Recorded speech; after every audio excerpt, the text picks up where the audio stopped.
네 애미 애비가 거지 같으니까 우리 아들이 밖에서 딴 여자한테 정 붙인 거 아니야.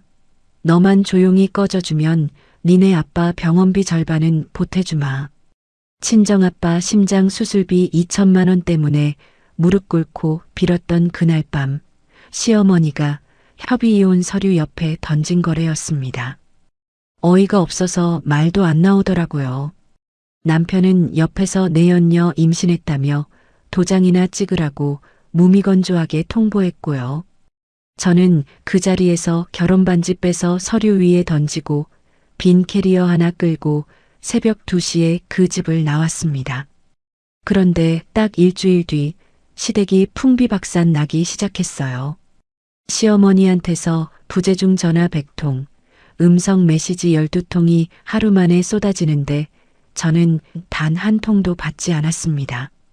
8년 동안 흘린 제 땀, 이자까지 쳐서 돌려받은 이야기 지금 시작합니다. 병원 복도 의자에 앉아 있는데 다리가 말을 듣지 않았습니다.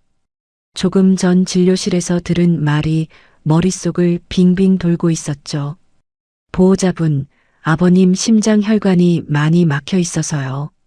우회로를 만들어주는 수술을 빨리 받으셔야 합니다. 담당인은 안경을 고쳤으며 차분하게 말을 이었습니다. 보험으로 안 되는 부분이랑 회복기 6개월 간병비까지 합치면 본인 부담만 2천만 원 정도 보셔야 해요. 저는 입술을 깨물며 고개를 끄덕였습니다. 네, 알겠습니다. 일정은 언제쯤 잡을 수 있을까요? 빠를수록 좋습니다. 가족분들이랑 상의하시고 연락 주세요, 따님. 진료실을 나와 복도 의자에 앉자마자 무릎이 후들거리기 시작했습니다. 가방을 뒤져 통장을 꺼내 보았습니다. 친정 명의로 몰래 모아둔 비상금이 480만 원. 8년 동안 시댁 카페 본점에서 새벽 6시에 출근해 밤 11시에 마감까지 도맡으며 받아온 돈은 명절마다 시어머니가 봉투에 넣어주던 용돈 몇십만 원이 전부였습니다. 결혼 8년차 며느리가 자기 이름으로 가진 돈이 480만 원이라니 숫자가 눈앞에서 흐려졌습니다. 한참을 그렇게 앉아 있다가 겨우 일어나 시댁 카페 본점으로 향했습니다. 사무실 문을 열자 시어머니가 장부를 들여다보고 있었습니다. 저는 가방을 내려놓고 시어머니 앞에 고개를 깊이 숙였습니다. 어머님, 드릴 말씀이 있어서 왔어요. 무슨 일인데? 시어머니가 안경 너머로 저를 쳐다봤습니다. 친정아빠가 심장 수술을 받으셔야 하는데 비용이 2천만 원이나 들어요. 8년 동안 제가 매장에서 일한 거 어머님도 아시잖아요. 매달 월급 명목으로라도 도와주시면 안 될까요? 부탁드려요, 어머님. 시어머니는 잠시 저를 빤히 쳐다보다가 장부를 거칠게 덮었습니다. 예, 너 지금 무슨 소리를 하는 거니? 어머님, 남의 집 사정 때문에 우리 사업체 돈을 빼다 쓰자고? 친정 형편이 어려운 게 왜 우리 책임이야? 시어머니가 자리에서 일어나며 한숨을 길게 내쉬었습니다. 내가 너 며느리로 들인 거지 직원으로 뽑은 거 아니야. 매장에서 좀 거둔 거 가지고 월급 타령하지 마라. 어머님, 거둔 정도가 아니라 제가 8년을. 됐다. 더 듣기 싫다. 시어머니는 그대로 사무실을 나가버렸습니다. 직원들이 슬쩍 눈치를 보며 자리를 비켜주는 게 느껴졌습니다. 저는 빈 가방을 들고 사무실을 나섰습니다. 8년 동안 새벽 출근과 야간 마감을 도맡았던 그 사무실을 마치 처음 보는 사람처럼 한번 돌아봤죠. 집에 도착했을 때는 밤 11시가 넘어 있었습니다. 현관문을 열자 거실 식탁에 남편이 정장 차림으로 앉아 있는 게 보였습니다. 평소 같으면 운동복 차림으로 소파에 누워 있을 시간이었죠. 식탁 위에는 흰 봉투 하나가 가지런히 놓여 있었습니다. 저는 가방을 든 채로 식탁 앞에 멈춰 섰습니다. 왜 그러고 앉아 있어? 무슨 일 있어? 남편이 봉투를 제 쪽으로 밀었습니다. 이거 한번 봐. 봉투 안에는 협의 이혼 서류와 위자료, 재산분할 포기 각서가 들어 있었습니다. 손이 미세하게 떨렸지만 저는 서류를 끝까지 펼쳐봤습니다. 이게 뭐야? 보면 알잖아. 민호 씨, 지금 장난해? 남편이 의자에 등을 기대며 입을 열었습니다. 장난 아니야. 정리하자. 정리? 무슨 정리? 나 만나는 사람 있어. 그 사람이 임신했어. 남편의 목소리에는 미안함도 망설임도 없었습니다. 마치 거래처 미팅 자리에서 안건을 보고하듯 무미건조했죠. 저는 식탁 모서리를 손으로 짚었습니다. 뭐라고 했어, 방금? 애가 생겼다고. 그러니까 너랑은 끝내야 돼. 민호 씨, 지금 제정신이야? 어머니랑도 다 얘기 끝났어. 너 도장만 찍으면 돼. 그 순간 현관 비밀번호 누르는 소리가 들렸습니다. 시어머니가 자기 집처럼 문을 열고 들어와 식탁으로 다가왔습니다. 얘 와 있었니? 시어머니가 의자를 빼서 남편 옆에 앉았습니다. 저는 시어머니를 똑바로 쳐다봤습니다. 어머님도 이거 알고 계셨던 거예요? 알다 뿐이니. 내가 정리시킨 거지. 시어머니가 다리를 꼬며 저를 위아래로 훑쳤습니다. 솔직히 말해서 친정 형편이 그 모양이니까 우리 아들이 밖에서 마음 둘 때를 찾은 거 아니겠니? 너도 짚히는 거 있잖아. 어머님, 너만 조용히 나가주면 친정 아버지 병원비 절반은 보태주마. 어떠냐? 저는 식탁 위 서류를 내려다봤습니다. 손가락 끝에서 시작된 떨림이 어깨까지 올라왔습니다. 8년이라는 시간이 한꺼번에 발끝으로 빠져나가는 기분이었죠. 저는 가방을 다시 어깨에 맸습니다. 어머님, 한 가지만 물을게요. 뭔데? 8년 동안 제가 매장에서 일한 거 어머님 머릿속에서는 뭐였어요? 시어머니가 코웃음을 쳤습니다. 며느리가 시댁일 거드는 게 뭐가 그렇게 대단해. 다 그러고 살아. 알겠어요. 저는 안방으로 들어가 문을 닫았습니다. 옷장 위에서 캐리어를 꺼내 침대에 올렸습니다. 당장 입을 옷 몇 벌, 신분증, 통장 한 권. 그게 전부였습니다. 가구도 가전도 결혼할 때 가져온 혼수도 손대지 않았습니다. 서랍을 열어 결혼 반지를 꺼냈죠. 손가락에 끼고 다닌 지 8년 된 반지가 오늘따라 무겁게 느껴졌습니다. 캐리어를 끌고 거실로 나왔습니다. 남편과 시어머니는 여전히 식탁에 앉아 있었습니다. 저는 식탁 앞에 멈춰서서 반지를 협의 이혼 서류 한가운데에 가만히 내려놓았습니다. 민호 씨, 왜? 반지 여기 둘게. 도장은? 저는 남편을 똑바로 쳐다봤습니다. 도장은 안 찍어. 뭐? 이렇게는 못 끝내. 정식으로 가. 시어머니가 헛웃음을 터뜨렸습니다. 얘 좀 봐. 갑자기 어디서 그런 배짱이 나와서. 어머님, 병원비 보태주신다는 거요. 그거 안 받을게요. 뭐라고? 제가 알아서 할게요. 어머님 돈은 한 푼도 받기 싫어요. 저는 캐리어 손잡이를 꽉 쥐었습니다. 현관문 손잡이를 돌리는데 뒤에서 시어머니 목소리가 날아왔습니다. 너 후회한다. 두고 봐. 저는 뒤도 돌아보지 않고 문을 닫았습니다.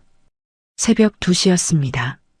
엘리베이터 거울에 비친 제 얼굴은 화장이 다 지워져 있었고 눈밑이 시커멓게 패여 있었습니다. 캐리어 바퀴 소리만 또각또각 빈 복도를 울렸죠. 아파트 단지를 빠져나와 큰 길로 나섰지만 갈 곳이 없었습니다. 택시를 잡아 친정 동네 근처 24시간 찜질방으로 향했습니다. 수면실 한 구석에 자리를 잡고 누웠지만 잠은 오지 않았습니다. 천장 형광등을 멍하니 올려다보는데 아빠 얼굴이 떠올랐습니다. 수술실로 들어가실 아빠. 엄마 손을 잡고 보호자석에 앉아있을 엄마. 저는 베개에 얼굴을 묻고 소리를 죽였습니다. 다음 날 아침 찜질방에서 나와 친정으로 향했습니다.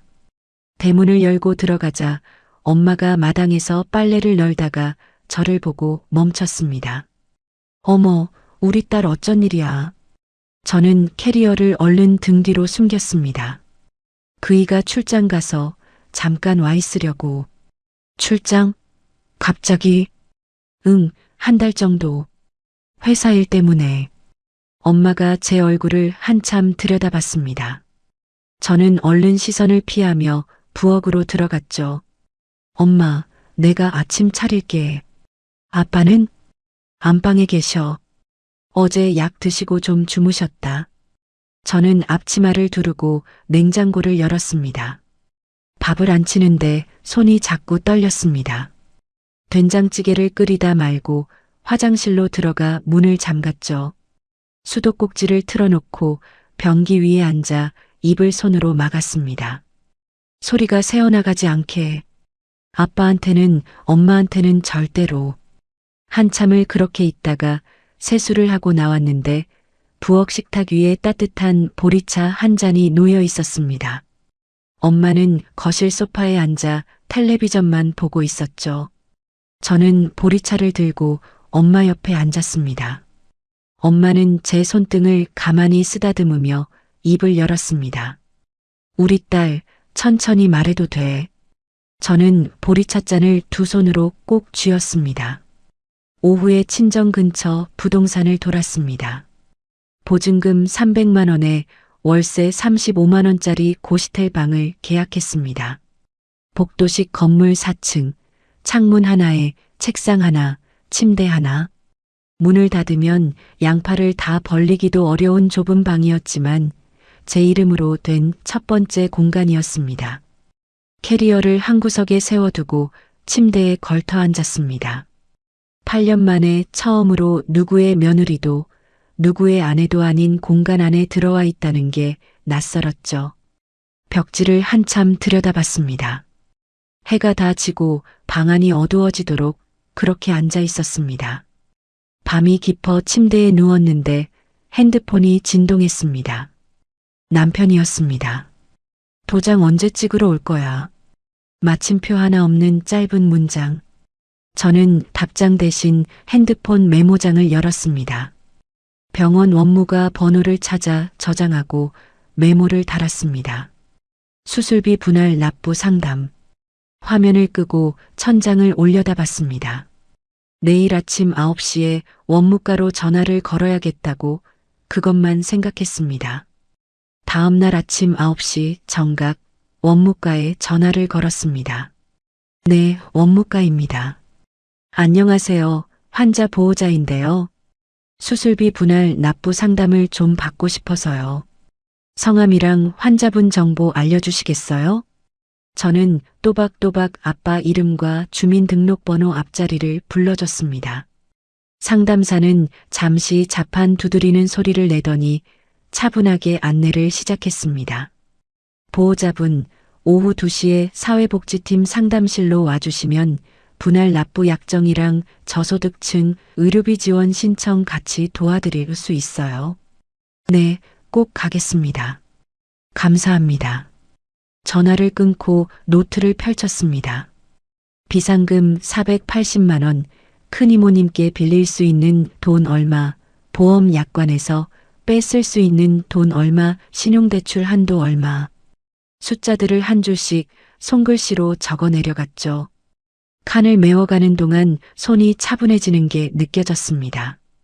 오후에 병원 사회복지팀 상담실 문을 두드렸습니다. 40대 초반쯤 되어 보이는 여자 담당자가 자리를 권했습니다. 보호자분 앉으세요. 신청서부터 같이 작성해 볼게요. 네, 잘 부탁드립니다. 우선 분할은 24개월까지 나눠드릴 수 있고요. 지원금 신청은 결과 나올 때까지 한 달 정도 걸려요. 그동안 입원하시는데 문제 없도록 약정서 먼저 처리해 드릴게요. 저는 신청서 칸을 채우며 고개를 끄덕였습니다. 신청인 자필 서명여기랑 여기 한 번 더 부탁드려요.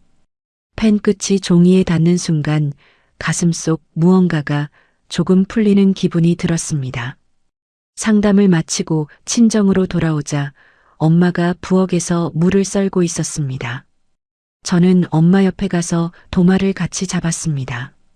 엄마, 나 부탁이 있어. 뭔데? 아빠한테는 그이 출장 얘기 그대로 가줘. 한 달 동안 회사 일로 친정 근처에서 출퇴근하게 됐다고. 엄마가 칼질을 멈추고 저를 봤습니다.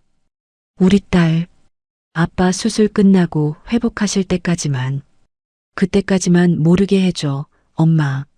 엄마는 한참 동안 저를 쳐다보다가 다시 물을 썰기 시작했습니다.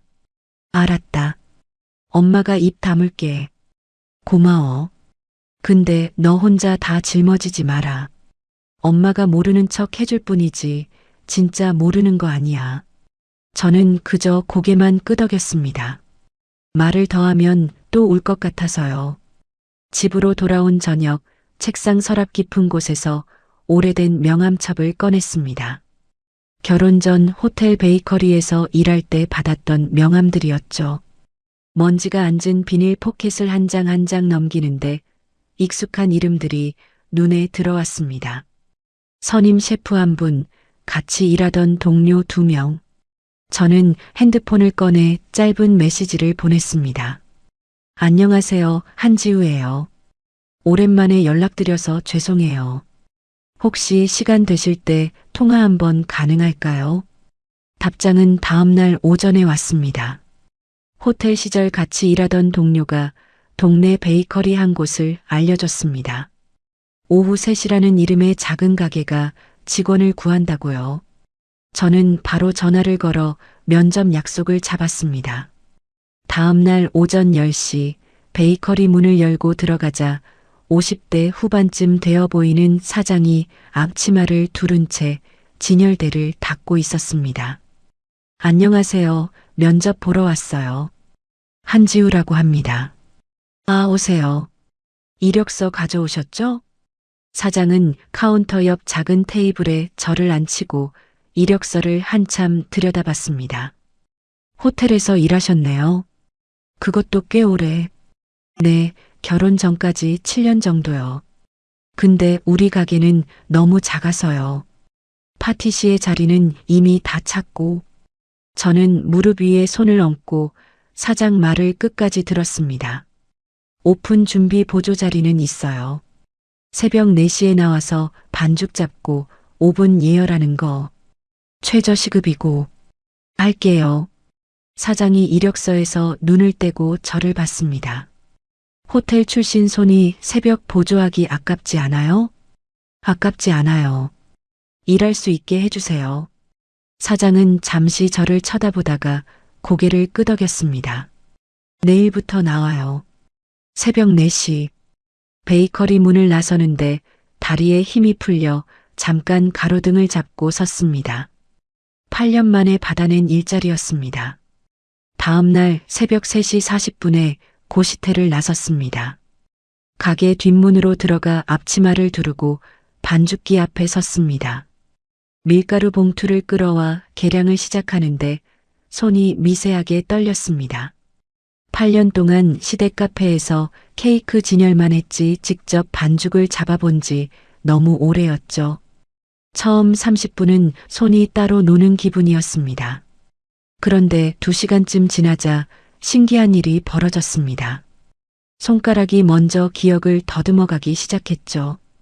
반죽 농도를 잡는 손목 감각, 오븐 문을 여닫는 타이밍, 빵 표면에 칼집을 내는 각도, 머리보다 몸이 먼저 움직였습니다. 일주일이 지난 어느 아침 마감을 끝내고 앞치마를 벗는데 사장이 다가왔습니다. 지우 씨. 네, 사장님. 손이 살아있네. 네. 다음 주부터 정식 파티시에 자리로 옮겨요. 시급도 다시 정합시다. 저는 앞치마를 2손으로 꽉 쥐었습니다. 감사합니다, 사장님. 감사는 무슨. 일 잘하는 사람한테 맞는 자리 주는 게 당연하지. 사장이 등을 두드려주고 자리를 떴습니다. 저는 가게 뒷문으로 나가 잠깐 벽에 기대섰습니다. 새벽 공기가 폐소까지 들어오는 게 느껴졌죠. 그 무렵 시댁 카페에서는 한바탕 난리가 났다는 이야기가 흘러들어왔습니다.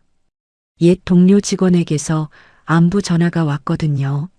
사모님, 본점이 지금 발칵 뒤집어졌어요. 왜요? 식자재 발주가 다 엉켜서 주말에 케이크 재료가 동났어요. 손님들 항의가 빗발쳐서 후기 게시판이 난리예요. 사장님은요? 사장님이 직접 매장에 나오셔서 직원들한테 한참 호통치셨어요. 솔직히 사모님 계실 때는 이런 일이 없었잖아요. 저는 핸드폰을 귀에서 잠시 떼고 숨을 골랐습니다. 전화 줘서 고마워요. 너무 신경 쓰지 말고 직원들끼리 잘 견디세요. 네, 사모님. 건강하세요. 전화를 끊고 핸드폰을 책상에 엎어뒀습니다. 통쾌함이라기보다는 그저 담담했죠. 8년 동안 제가 손으로 막아오던 자리가 비어 있는 거니까요. 출근 2주차 어느 오후였습니다. 베이커리 주방에서 신메뉴 시제품을 만들고 있는데 사장이 누군가를 데리고 들어왔습니다. 지우 씨, 인사해요. 컨설팅 의뢰차 오신 분. 저는 손을 앞치마에 닦으며 고개를 들었습니다. 그리고 그 자리에 멈춰 섰습니다. 마주 선 사람도 마찬가지였죠. 지우야? 선배. 호텔 베이커리 시절 같은 팀 선임이었던 강도연 선배였습니다. 8년 만이었습니다. 도연 선배는 한참 말을 잇지 못하다가 손에 들고 있던 명함을 내밀었습니다. 여기 어떻게 오래 비웠다가 다시 시작한 지 얼마 안 됐어. 도연 선배가 명함을 든 손이 살짝 떨리는 게 보였습니다. 잠깐만. 일 끝나면 차 한잔 할 시간 있어? 네, 마감하고 9시쯤요. 그때 보자. 사장이 두 사람을 번갈아 보더니 슬쩍 자리를 비켜줬습니다. 그날 저녁 베이커리 근처 카페에서 도연 선배를 다시 만났습니다. 지우야, 진짜 오랜만이다. 네, 선배도 잘 지내셨죠? 나는 작년에 디저트 컨설팅 회사 차렸어. 작은데 그래도 굴러는가. 대단하시네요. 도연 선배는 커피잔을 손으로 감싸쥐며 한참 저를 봤습니다. 지우야, 묻기 좀 그런데. 네. 왜 호텔 그만뒀어? 그때 너 진짜 잘 만들었잖아. 저는 컵 안얼음만 들여다봤습니다. 결혼하면서요. 시댁 일 도와야 한다고 해서. 그래서 8년 동안 빵은 안 잡았어? 네. 도연 선배가 입을 꾹 다물었습니다. 뭔가 말하려다 삼키는 표정이었죠. 지우야, 내가 제안 하나 해도 될까? 네, 말씀하세요. 우리 회사에서 외주로 메뉴 개발 일을 좀 받아주면 어떨까? 베이커리 일 그대로 하면서 건당으로 계약하는 거. 부담 없게. 저는 잠시 도연 선배 얼굴을 봤습니다. 정말 괜찮은 일이에요? 내가 너 손 안다. 그때나 지금이나 이 일할 사람이야. 그 말이 이상하게 가슴 한쪽에 박혔습니다. 저는 천천히 고개를 끄덕였죠. 네, 해볼게요. 첫 외주 작업은 신생 카페의 시즌 메뉴 3종이었습니다. 일주일 동안 베이커리 마감 후 고시텔로 돌아와 새벽까지 시제품을 그렸습니다. 레시피 노트에 재료 비율을 적고 데코를 스케치하고 보관 온도와 유통기한까지 빠짐없이 정리했죠.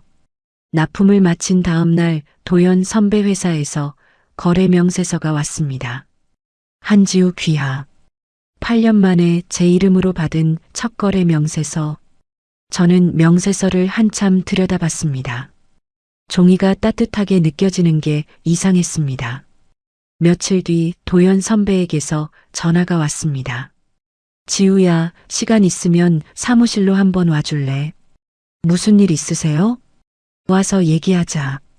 도연 선배 사무실은 작지만 깔끔했습니다. 회의 테이블에 마주 앉자마자 선배가 본론을 꺼냈습니다. 지우야, 외주 말고 우리 회사로 들어와 줄 수 있어? 정식으로요?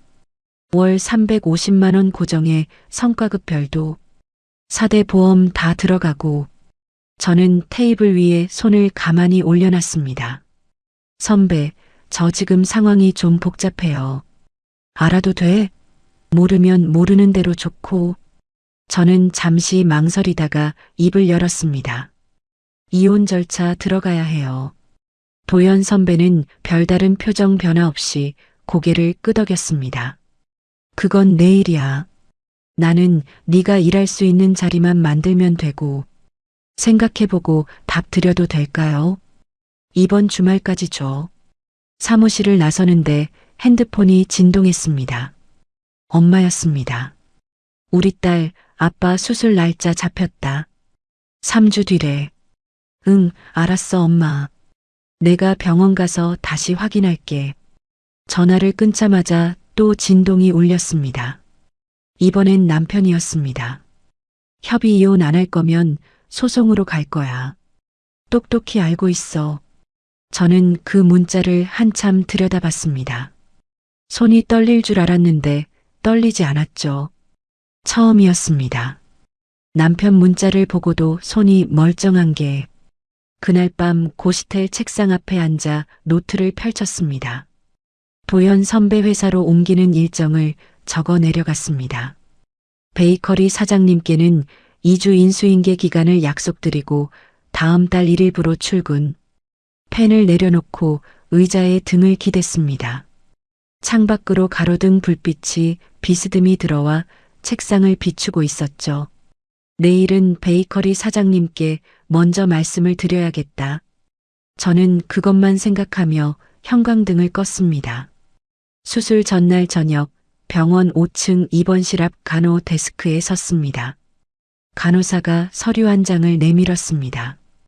보호자분, 수술 동의서에 서명 부탁드려요. 네, 어디에 쓰면 될까요? 여기 보호자란이요. 환자분과 관계도 같이 적어주시고요. 저는 펜을 받아들고 잠시 멈췄습니다. 보호자란 옆 빈칸을 들여다봤죠. 8년 동안 어떤 서류에 서명할 때마다 늘 배우자란에 이름을 적었습니다. 오늘은 처음이었습니다. 딸로서 서명하는 게. 펜을 잡은 손이 종이 위에서 잠시 멈췄다가 천천히 움직였습니다. 한지우, 그리고 그 옆에 딸이라는 두 글자. 서명을 마치고 펜을 돌려주는데 간호사가 미소를 지었습니다. 수고하셨어요. 내일 아침 6시에 수술실 앞으로 오시면 돼요. 네, 감사합니다. 입원실 문을 살짝 열어보니 아빠는 침대에 누워 천장을 보고 있었습니다. 저는 침대 옆 의자에 앉았습니다. 아빠 안 주무셔? 잠이 안 와서. 많이 떨려? 안 떨린다. 우리 딸. 의사 선생님이 잘 해주실 거다. 아빠가 제 손을 잡았습니다. 손이 얼음장처럼 차가웠죠. 아빠 손 왜 이렇게 차? 늙으면 다 그래. 이불 더 끌어줄까? 됐다. 너나 좀 쉬어. 출장 다녀온 사람이 매일 병원 들락거리느라고. 저는 입술을 살짝 깨물며 고개를 끄덕였습니다. 내일 끝나면 같이 죽 먹자, 아빠. 그래, 죽 먹자. 아빠 손등을 가만히 쓰다듬다가 병실을 나왔습니다. 복도에서 잠시 벽에 기대섰는데 가슴이 묵직했죠. 다음 날 새벽 6시 수술실 앞에 섰습니다. 엄마가 먼저 와서 보호자 의자에 앉아 있었습니다. 이동 침대가 복도로 나오자 저는 아빠 손을 잡았습니다. 아빠 다녀와요. 우리 딸 걱정 말아라. 엄마랑 여기서 기다릴게. 자동문이 천천히 열렸다 닫혔습니다. 문이 닫히는 순간 다리에 힘이 풀려 그대로 의자에 주저앉았죠. 엄마가 옆에서 제 어깨를 끌어안았습니다. 우리 딸, 엄마가 다 알아. 다 알고 있었어. 엄마, 고생했다. 우리 딸. 고생 많이 했어. 엄마 목소리가 떨리고 있었습니다. 평소 같으면 무덤덤하게 어깨를 두드려주고 말 엄마가 처음으로 제 옆에서 흐느꼈죠. 저는 엄마 어깨에 머리를 기대고 한참을 그렇게 있었습니다. 수술은 5시간 가까이 걸렸습니다. 의사가 수술실에서 나와 보호자석 쪽으로 다가왔습니다. 보호자분, 수술 잘 끝났습니다. 감사합니다, 선생님. 오늘은 중환자실에 계실 거고요. 내일부터 면회 가능합니다. 저는 의사에게 깊이 고개를 숙였습니다. 엄마는 옆에서 두 손을 모으고 작게 흐느꼈죠. 엄마를 보호자 대기실 의자에 앉히고 저는 1층 카페로 내려왔습니다. 가방에서 미수금 정산 서류를 꺼내 펼쳤습니다. 병원비 분할 일정과 사회복지팀에서 받은 지원금 안내문을 한 줄씩 짚어가고 있는데 핸드폰이 진동했습니다. 화면에 시어머니 이름이 떴습니다. 저는 받지 않았죠. 진동이 멈추고 잠시 후 문자가 한 통 도착했습니다. 아버님 수술 잘 끝나셨다는 얘기 들었다. 병문안 가도 되겠니? 저는 그 문자를 한번 읽고 핸드폰 설정으로 들어갔습니다. 수신 거부 목록에 시어머니 번호와 남편 번호를 차례로 추가했죠. 화면을 끄고 다시 서류 위로 시선을 옮겼습니다. 다음 주 월요일 도연 선배 회사로 첫 출근을 했습니다. 베이커리 사장님과는 약속한 2주 인수인계를 마치고 깔끔하게 정리한 뒤였습니다. 사무실에 도착하자 도연 선배가 작은 작업 공간으로 저를 안내했습니다. 여기가 내 자리야. 좁아도 일하기는 충분할 거야. 네, 선배. 충분해요. 책상 위에는 명함 박스 하나가 놓여 있었습니다. 상자를 열자 흰 종이 사이로 제 이름이 박힌 명함이 가지런히 들어 있었죠. 한지우, 메뉴 개발 팀장. 저는 명함 한 장을 손에 들고 한참 들여다봤습니다. 4대 보험 가입 서류도 챙겨놨어. 인사팀에 전달만 해주면 돼. 네, 알겠습니다. 도연 선배가 잠시 머뭇거리다가 입을 열었습니다. 지우야. 네. 잘 왔어. 감사해요, 선배. 선배가 자리를 비켜주고 저는 의자에 앉았습니다. 빈 책상 위에 두 손을 가지런히 올려놓고 한참을 그렇게 있었죠. 8년 동안 비어있던 자리가 다시 채워지는 기분이었습니다. 첫 월급 350만 원이 통장에 찍히던 날이었습니다. ATM 앞에 서서 잔액 화면을 2번이나 확인했습니다. 기계에서 명세표가 나와 손에 쥐었죠.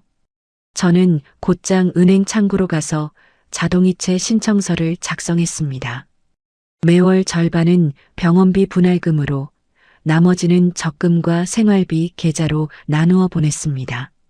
같은 주 어느 점심시간 회사 휴게실에서 커피를 마시고 있는데 한 여자분이 들어왔습니다. 마케팅 팀장 윤은희 씨였습니다. 저와 또래로 보였고 짧은 단발머리에 차분한 인상이었죠. 지우 씨, 이거 같이 드실래요? 빵 좀 사왔는데. 감사합니다, 팀장님.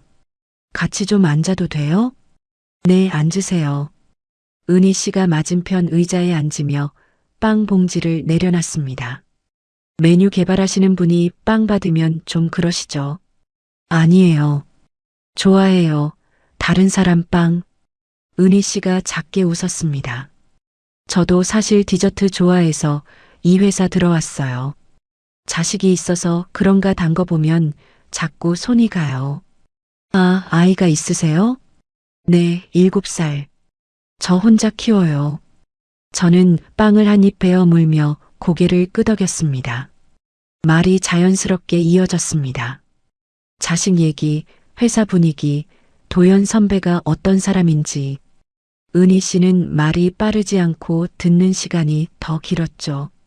그렇게 점심을 3번쯤 같이 한 어느 날 저는 자연스럽게 호칭을 바꿨습니다. 언니라고 불러도 돼요?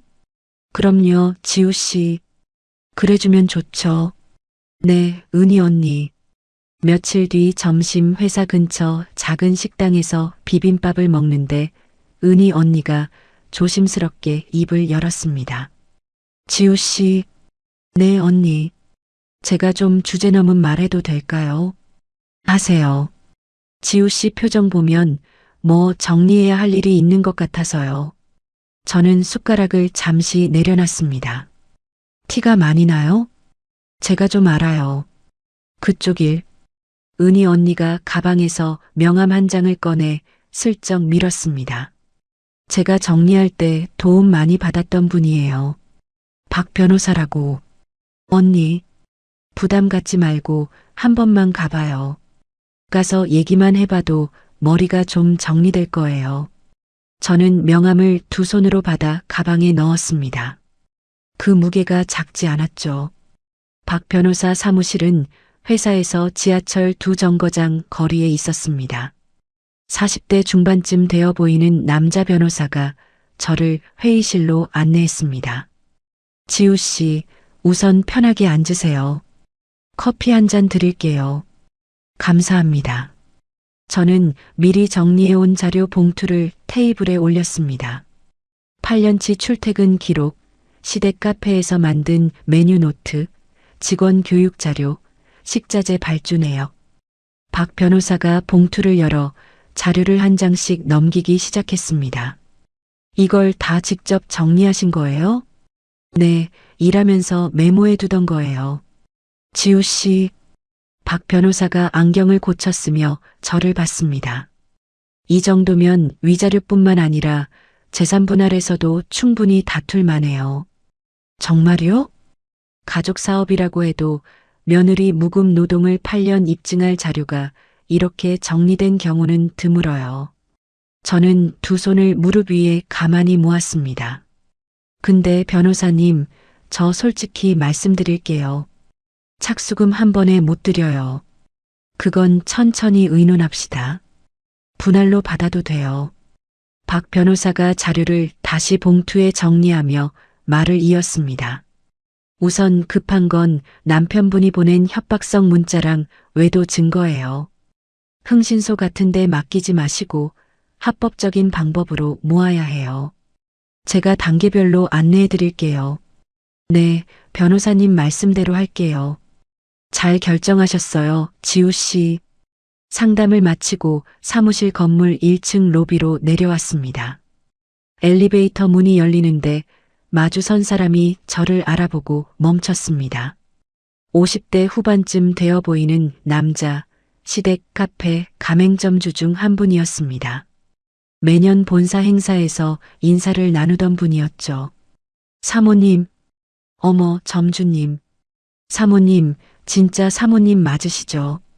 여기서 뵐 줄이야. 점주님이 다급한 표정으로 다가왔습니다. 사모님, 솔직하게 좀 여쭤도 될까요? 네, 말씀하세요. 본사에 지금 무슨 일 있는 거 아니에요? 우리 점주들끼리 단톡방에서 난리예요. 식자재 단가도 갑자기 올라가고 정사는 자꾸 밀리고. 저는 잠시 입을 다물었습니다. 여기서 함부로 말을 얹으면 안 된다는 박 변호사의 조언이 머릿속을 스쳤죠. 점주님, 죄송한데 저는 지금 그쪽 일에 대해 답을 드릴 입장이 아니에요. 사모님, 제가 도와드릴 수 있는 게 있으면 차차 말씀 나누시죠. 지금은 좀 어려워요. 점주님이 잠시 저를 쳐다보더니 작게 한숨을 쉬며 명함을 한 장 내밀었습니다. 꼭 한번 연락 좀 주세요. 부탁드립니다. 네, 점주님. 마음만 받을게요. 엘리베이터를 내려 건물 밖으로 나오는데 다리가 무거웠습니다. 시댁 안에서 시작된 균열이 이미 바깥으로 새어나가고 있다는 게 느껴졌죠. 그날 저녁 첫 월급과 큰 이모님이 챙겨주신 종잣돈을 합쳐 작은 원룸으로 이사할 준비를 시작했습니다. 고시텔 짐을 박스에 담는데 책상 서랍 깊은 곳에서 USB 하나가 손에 잡혔습니다. 뽑아서 라벨을 들여다보니 결혼식 영상이라고 적혀 있었죠. 저는 USB를 손바닥에 올려놓고 잠시 들여다봤습니다. 마음이 흔들릴 줄 알았는데 의외로 잔잔했습니다. 종량제 봉투를 가져와 USB를 넣고 입구를 단단히 묶었죠. 봉투를 현관 옆에 놓아두고 저는 방으로 돌아왔습니다. 핸드폰을 열어 박 변호사에게 짧은 문자를 보냈습니다.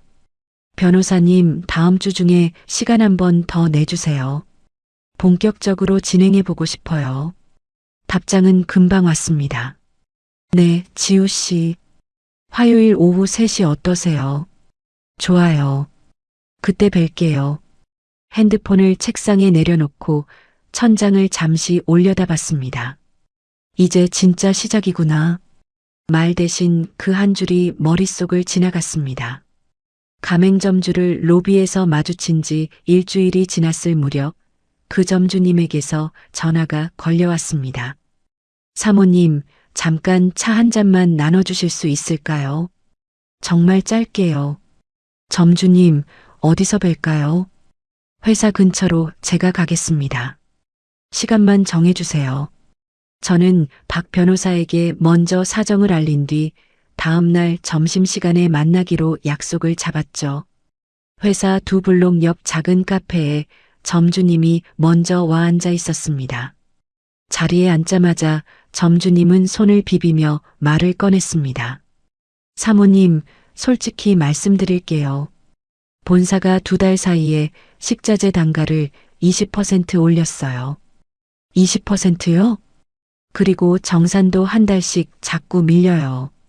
지난달 정산이 이번 달 마감 전에 들어와야 우리가 직원 월급을 주는데 이게 흔들리니까 다 같이 죽게 생긴 거예요. 저는 커피잔을 두 손으로 감싸쥐었습니다. 점주님들 단톡방이 있다고 하셨죠? 네, 지금 12명 들어와 있어요. 다들 발만 동동 굴리는데 누구 하나 본사에 정면으로 묻질 못해요. 사모님은 안에서 일해보신 분이니까 조언이라도 좀 부탁드리려고요. 점주님, 저는 잠시 호흡을 골랐습니다. 저는 지금 시댁이랑 정리 절차에 들어가 있어요. 점주님께 사적으로 조언을 드리면 점주님께도 저한테도 다 해가 돼요. 사모님, 제 변호사님이랑 먼저 의논하고 답을 드릴게요. 그 전까지는 점주님들끼리 일을 진행하시는 거예요. 저는 모르는 사람이에요. 점주님이 잠시 입을 다물고 저를 봤습니다. 알겠습니다. 그 정도만 해도 큰 힘이에요, 사모님. 점주님, 한 가지만요. 자료는 잘 챙겨두세요.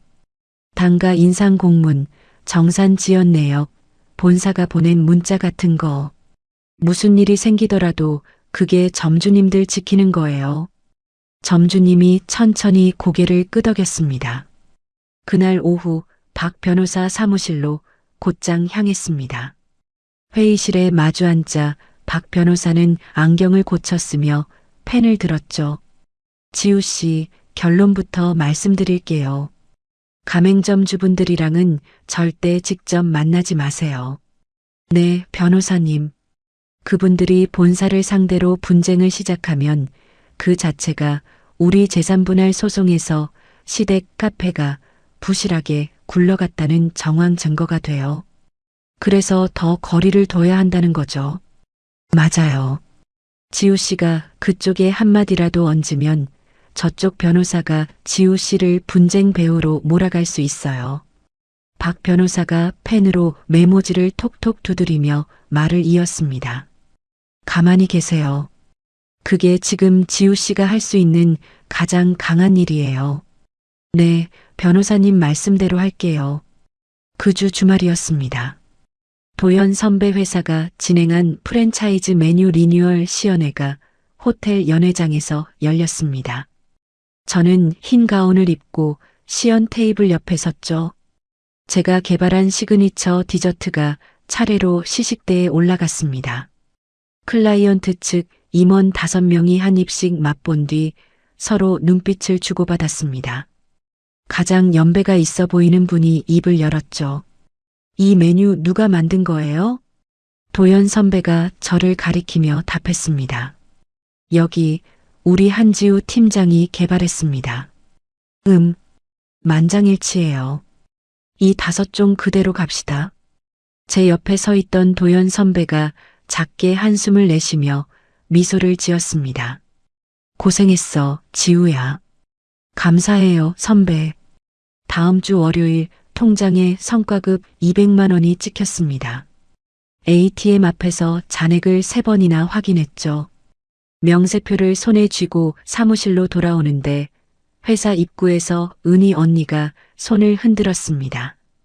지우 씨, 성과급 들어왔다면서? 축하해요. 언니가 어떻게 알았어요?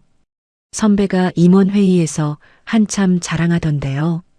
우리 팀장 같은 사람이 또 어디 있냐고. 저는 머쓱하게 웃었습니다. 오늘 저녁 같이 먹어요. 내가 살게. 좋아요. 어디서요? 회사 앞 칼국수집. 거기 매콤한 거 잘해요. 그 시각 시댁에서는 한바탕 일이 터지고 있다는 소식이 옛 본사 직원 한 명을 통해 흘러들어왔습니다. 저녁 무렵 옛 직원에게서 짧은 메시지가 왔죠. 사모님, 회장님이 회계 점검 직접 하시다가 호텔 결제건 발견하셨대요. 사장님이랑 크게 부딪히셨어요. 저는 메시지를 한번 읽고 답장 없이 화면을 껐습니다. 며칠 뒤 오전 모르는 번호로 전화가 왔습니다. 망설이다 받았는데 시아버지였습니다. 아가, 저는 잠시 숨을 골랐죠. 네, 아버님. 바쁘니? 잠깐 통화 가능하니? 시아버지 목소리는 평소 단단하던 음색이 빠져 있었습니다. 아버님, 죄송한데요. 저 지금 일하는 중이에요. 그래, 길게 안 잡으마. 그동안 우리 집안이 너한테. 아버님, 저는 말을 끊었습니다. 저 모든 연락은 변호사님 통해서 서면으로만 받기로 했어요. 이해해 주세요. 아가, 그렇게까지. 죄송합니다, 아버님. 끊을게요. 전화를 끊고 핸드폰을 책상 위에 엎어 놓았습니다. 손바닥이 살짝 땀에 젖어 있었죠. 박 변호사에게 곧바로 메시지를 보내 통화 내역을 보고했습니다. 잘하셨어요, 지우 씨. 다음번에 또 연락 오면 그대로 끊으시면 돼요. 저쪽 입장은 서면으로만 받겠습니다. 다음 날 박 변호사 사무실에서 시아버지 측 내용 증명을 확인했습니다. 박 변호사가 봉투를 열어 한 장 한 장 펼쳐 보여줬죠. 아가, 그동안의 노고를 인정한다. 정식 절차를 통해 합당한 보상을 논의하고 싶구나. 저는 그 문장을 한참 들여다봤습니다. 가슴속에서 무언가가 흔들리는 게 느껴졌죠. 박 변호사가 저를 보더니 안경을 고쳐 썼습니다. 지우 씨, 네. 마음 흔들리시는 거 알아요. 근데 이건 회유책일 수 있어요. 회유책이요? 본사 회계 문제, 가맹점주 동향, 사모님 측 외도 정황. 이게 다 한꺼번에 터지기 직전이에요. 사돈어른 입장에서는 며느리분이랑 빨리 합의로 정리하는 게 가장 손해를 덜 보는 길이거든요.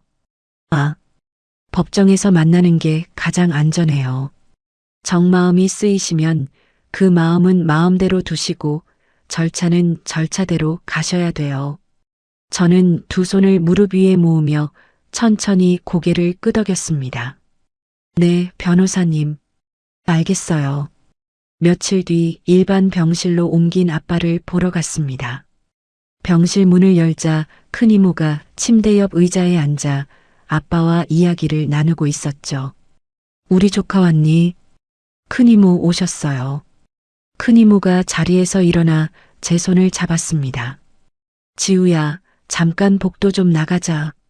복도 끝 자판기 앞에서 큰 이모가 가방을 뒤져 흰 봉투 하나를 꺼냈습니다.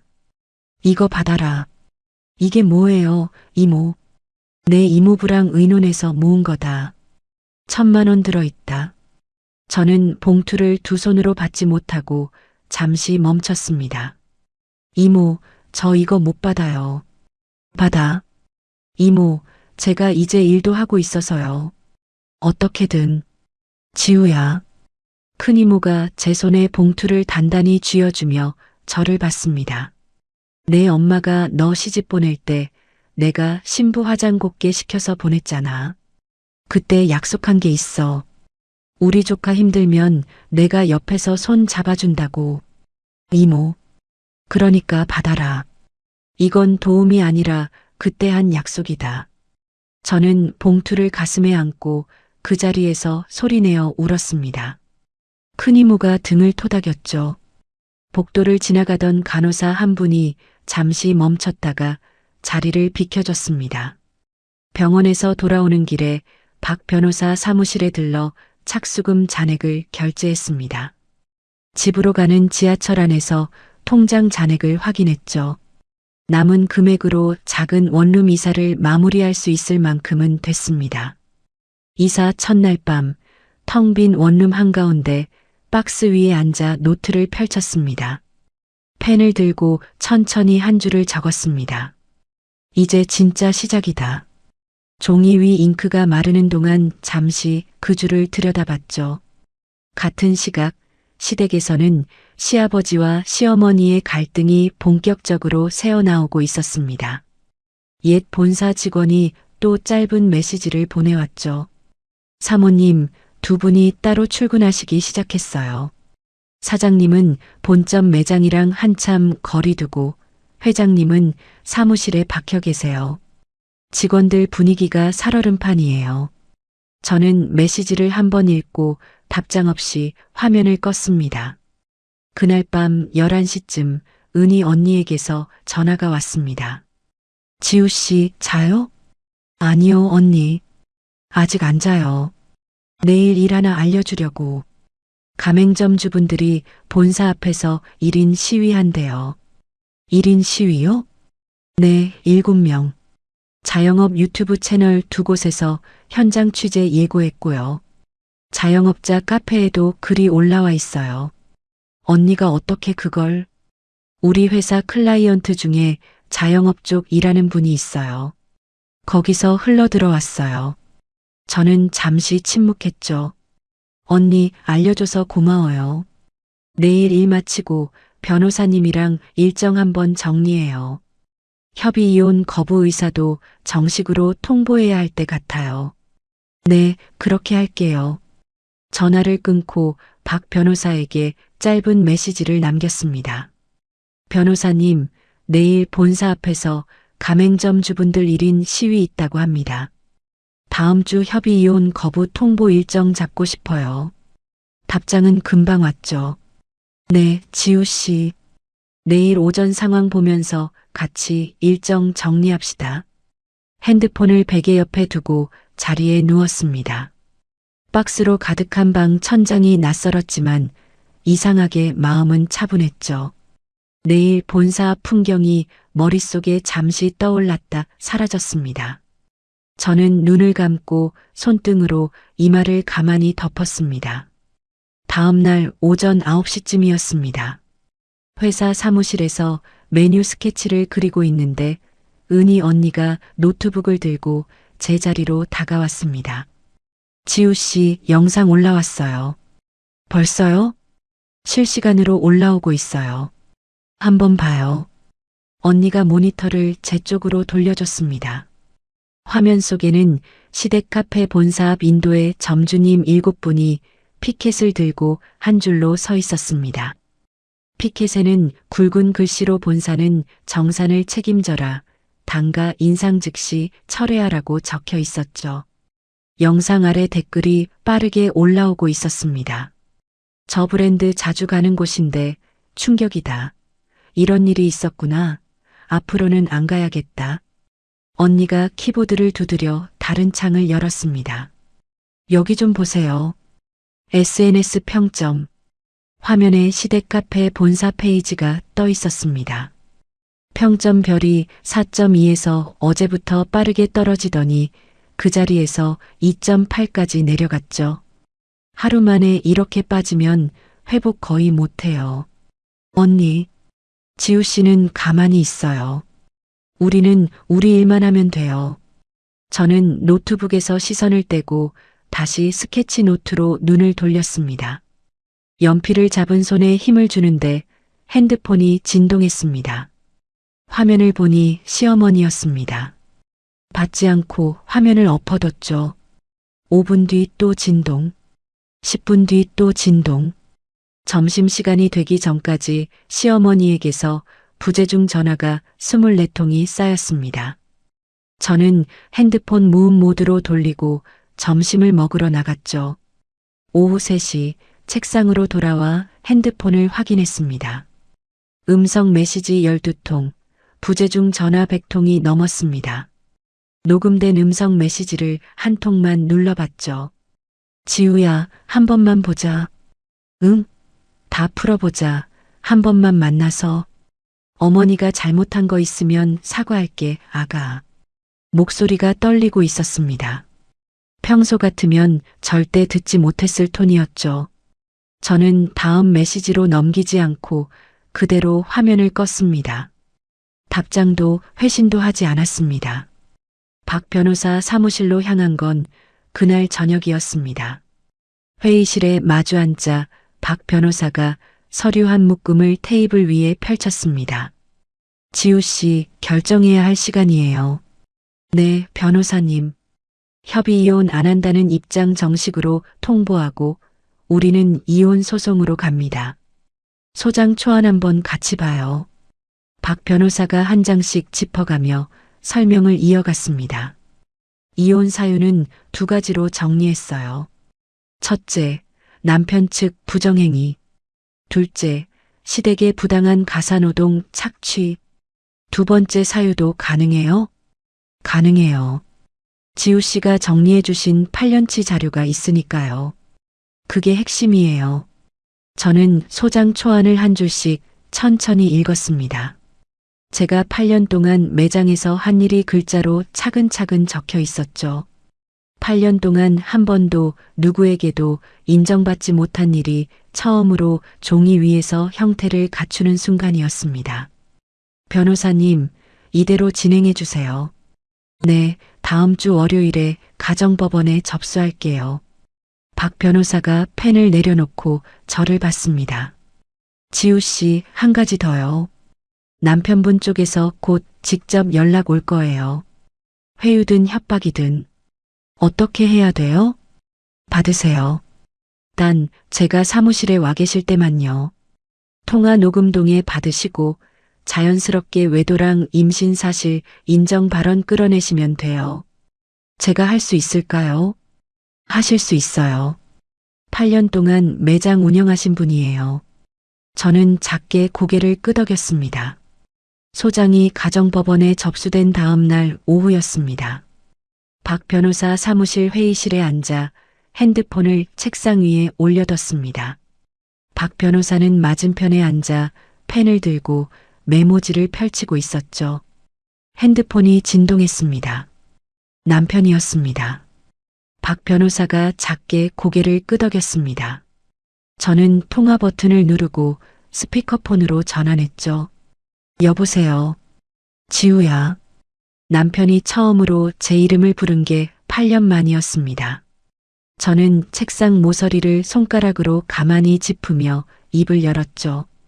민호 씨, 무슨 일이야? 소장 받았어. 우리 이렇게까지 가야 돼? 민호 씨가 보낸 문자가 마지막 통보였잖아. 그건 내가 좀 흥분해서. 흥분? 지우야, 우리 그냥 협의로 가자. 응? 저는 박 변호사 쪽을 한번 본 뒤 다시 입을 열었습니다. 민호 씨, 한 가지만 묻자. 뭔데? 그 사람 아직 만나? 그건 왜? 아이는 어떻게 됐어? 진짜 임신은 한 거야? 남편이 잠시 침묵하다가 한숨을 내쉬었습니다. 임신은 맞아. 민호 씨 입으로 다시 말해줘. 나 똑똑히 듣고 싶어서. 만나는 사람 있고 그 사람 임신했어. 그래서 그날 그렇게 말한 거야. 박 변호사가 메모지에 짧게 동그라미를 쳤습니다. 저는 호흡을 천천히 골랐죠. 민호 씨, 이혼은 정식으로 가. 협의는 없어. 지우야, 위자료 그거 내가 다는 못 줘. 그건 알지? 못 주면 법대로 가져갈게. 너 진짜 변했다. 민호 씨가 변하게 했지. 저는 통화 종료 버튼을 눌렀습니다. 핸드폰이 잠잠해지자 박 변호사가 작게 미소를 지었습니다. 지우 씨, 네, 변호사님.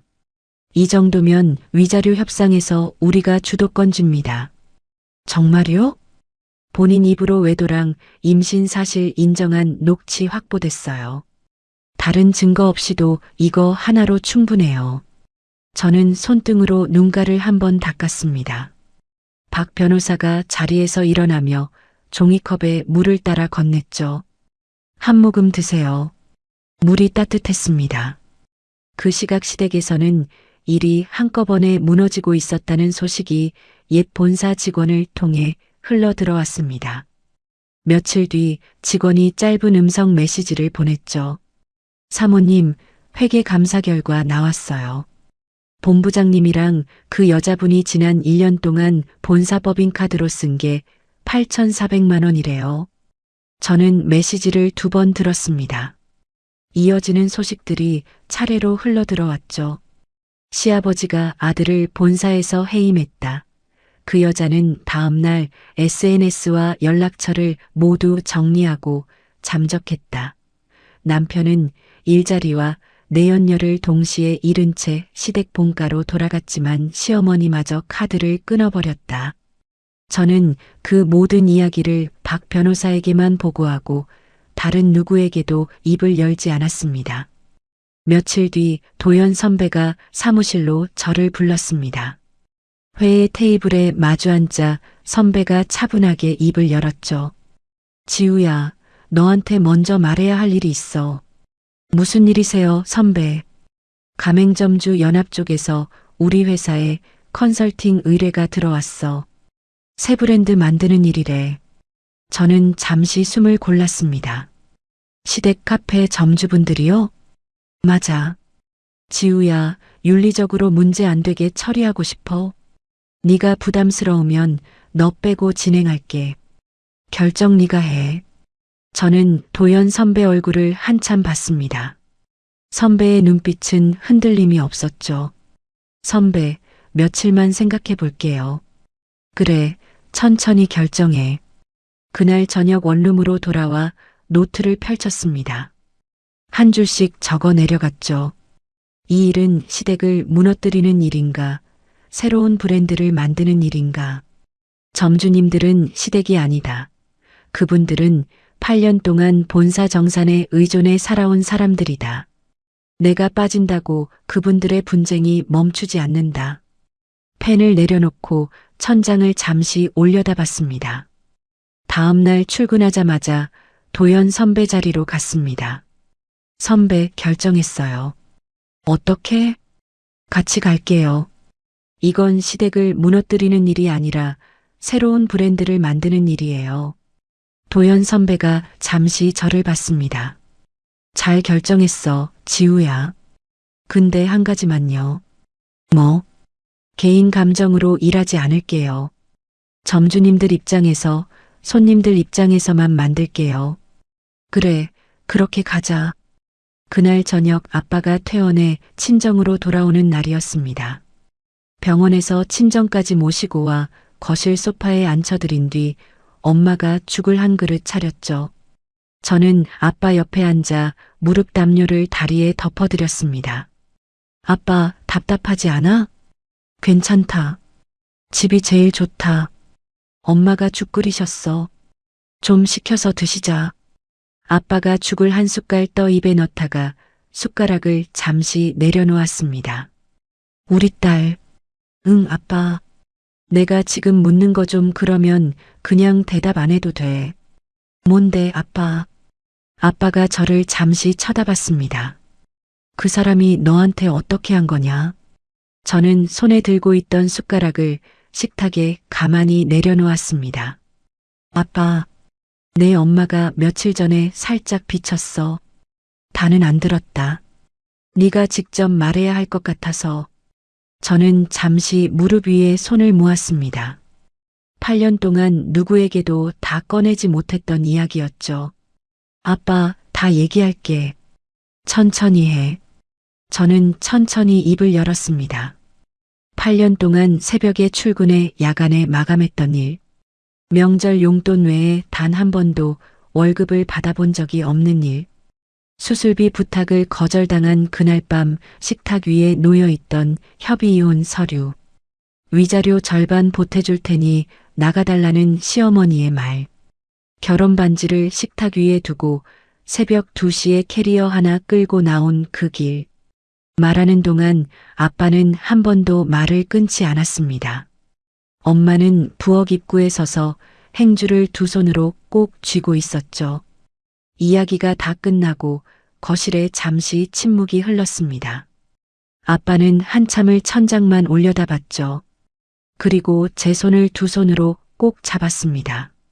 우리 딸. 응, 아빠. 아빠가 미안하다. 아빠가 왜 미안해. 그동안 아빠가 못 알아챘다. 그게 미안하다. 저는 아빠 무릎에 이마를 가만히 댔습니다. 아빠 손이 제 머리 위에 천천히 올라왔습니다. 거실에는 죽 김 올라가는 소리만 조용히 났습니다. 엄마가 행주를 내려놓고 부엌 의자에 천천히 앉는 모습이 시야 끝에 잡혔죠. 저는 눈을 감고 한참을 그렇게 있었습니다. 소장이 접수되고 2달이 지난 어느 날 아침이었습니다. 가정법원 법정에 들어서자 박 변호사가 먼저 자리를 안내했습니다. 지우 씨, 이쪽에 앉으세요. 호흡 천천히 가져가시고. 네, 변호사님. 저는 박 변호사 옆 의자에 앉아 무릎 위에 두 손을 가지런히 모았습니다. 맞은편 자리에 남편이 앉아 있었습니다. 남편 옆에는 짙은 색 정장을 입은 남자 변호사가 서류를 정리하고 있었죠. 8년 동안 매일 아침마다 마주 앉아 밥을 먹던 사람이었는데 오늘은 처음 보는 사람처럼 낯설었습니다. 남편이 잠시 저를 봤습니다. 저도 시선을 피하지 않고 똑바로 마주봤죠. 먼저 시선을 떨군 건 남편이었습니다. 재판장이 들어오고 변론이 시작됐습니다. 남편 측 변호사가 먼저 일어났습니다. 재판장님, 원고가 주장하는 가사노동은 통상적인 부부의 의무 범위 안에 있습니다. 시댁 카페 근무 역시 가족사업에 대한 자발적 참여로 봐야 합니다. 박 변호사가 천천히 일어났습니다. 재판장님, 그 부분에 대해서는 자료로 답변드리겠습니다. 박 변호사가 두꺼운 서류 묶음을 한 장씩 짚어가며 정리해 제출했습니다. 8년치 출퇴근 기록, 메뉴 개발 노트, 직원 교육 자료, 식자재 발주 내역. 제 손글씨가 그대로 남아있는 종이들이 한 장씩 법정 안으로 들어가는 동안 저는 책상 위에 손가락을 가만히 올려두고 있었죠. 박 변호사가 마지막으로 입을 열었습니다. 본사 직원 2분이 증인으로 출석해 주셨습니다. 증인석에 앉은 분 중 한 분은 제가 8년 동안 같이 일했던 매장 매니저였습니다. 다른 한 분은 본사 사무실 격리 담당이었죠. 매장 매니저가 먼저 입을 열었습니다. 사모님이 사실상 매장 운영의 70% 이상을 담당하셨어요. 신메뉴 개발도 사모님이 다 하셨고 직원 교육도 사모님이 하셨어요. 급여는요? 박 변호사가 차분하게 물었습니다. 명절에 봉투 한 번 받는 거 말고는 따로 월급 들어오는 건 못 봤어요. 격리 담당이 이어서 답했습니다. 회계장부 어디에도 사모님 이름으로 들어간 급여 항목은 없었어요. 제가 8년 동안 정산 담당이었으니까 확실해요. 남편이 책상 모서리를 손가락으로 톡톡 두드리기 시작했습니다. 남편 측 변호사가 옆에서 작은 목소리로 무언가를 말했지만 남편은 듣고 있지 않은 표정이었죠. 박 변호사가 마지막 서류를 제출하고 자리에 앉았습니다. 재판장이 짧게 정리했습니다. 오늘 변론은 여기까지 하고 다음 기일에 양측 마무리 의견 듣겠습니다. 법정을 나서는데 박 변호사가 작게 고개를 끄덕였습니다. 지우 씨, 분위기 우리 쪽으로 기울었어요. 정말요? 증인 두 분 진술이 결정적이었어요. 잘 정리해 주셔서 가능한 일이었어요. 저는 그저 가방끈을 꼭 쥐고 고개를 끄덕였습니다.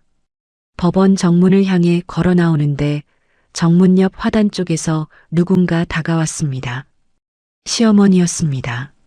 머리는 평소처럼 단정하게 손질되어 있었지만 화장은 옅었고 입술이 살짝 떨리는 게 보였죠.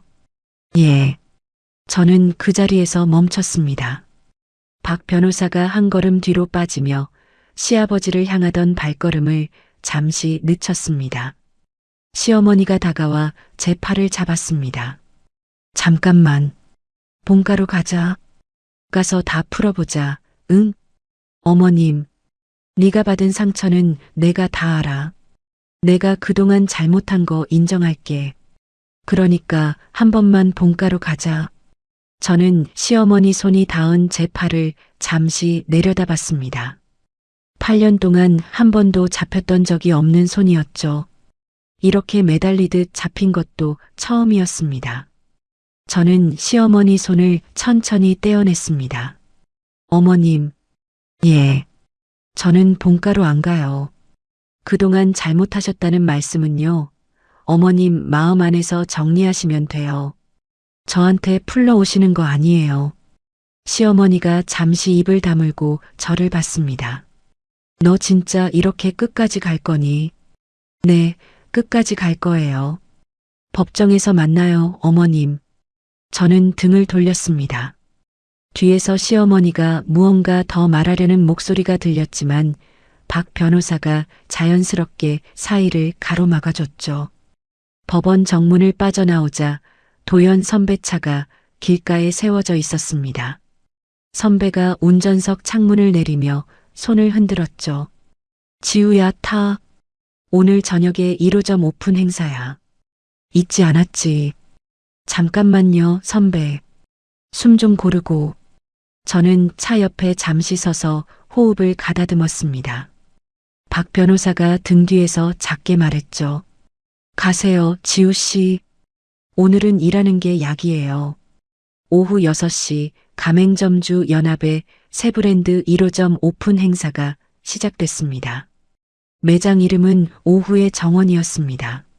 매장 입구에 화환이 줄지어 서 있었고 가맹점주 7분이 입구에서 손님을 맞고 있었죠. 제가 매장 안으로 들어서자 김점주님이 한 걸음에 다가왔습니다. 사모님 와주셨어요. 점주님 오픈 축하드려요. 사모님 메뉴 5종이 오늘 진열대 한가운데 있어요. 한번 보세요. 저는 진열대 앞으로 다가갔습니다.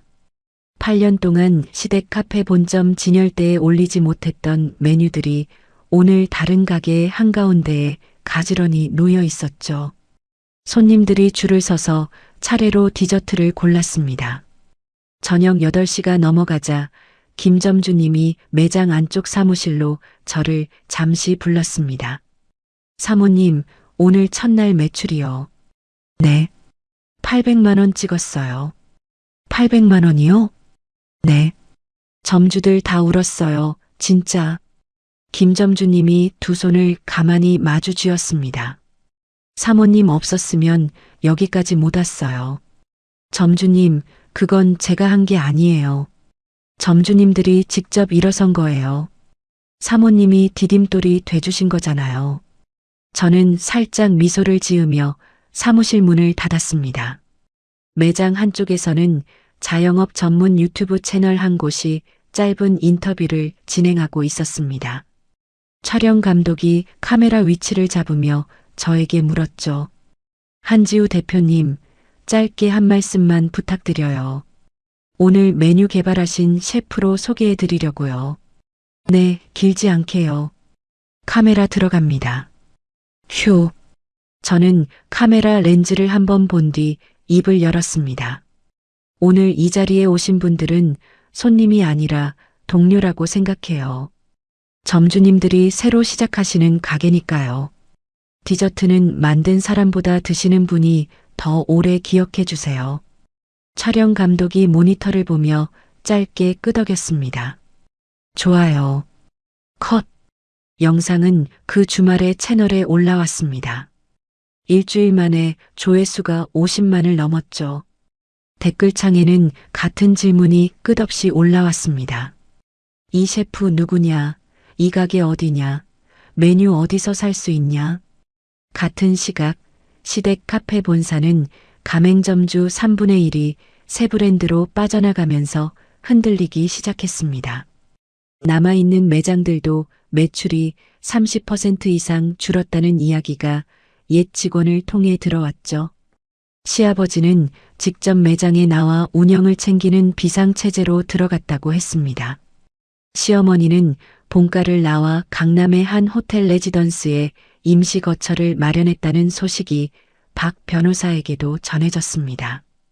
시아버지가 시어머니에게 정식으로 이혼 조정 절차를 시작했다는 이야기까지 함께였죠. 저는 박 변호사 사무실에서 그 소식을 듣고도 표정이 흔들리지 않았습니다. 그러시군요. 지우 씨, 괜찮으세요? 네, 괜찮아요. 이제는 들어도 별 감정이 안 들어요. 박 변호사가 안경을 고쳤으며 살짝 미소를 지었습니다. 남편 쪽 소식도 같은 자리에서 들었습니다.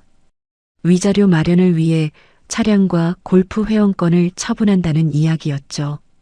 다만 처분 금액으로도 청구 금액의 절반에 못 미친다고 했습니다. 강제 집행으로 갈 수도 있어요.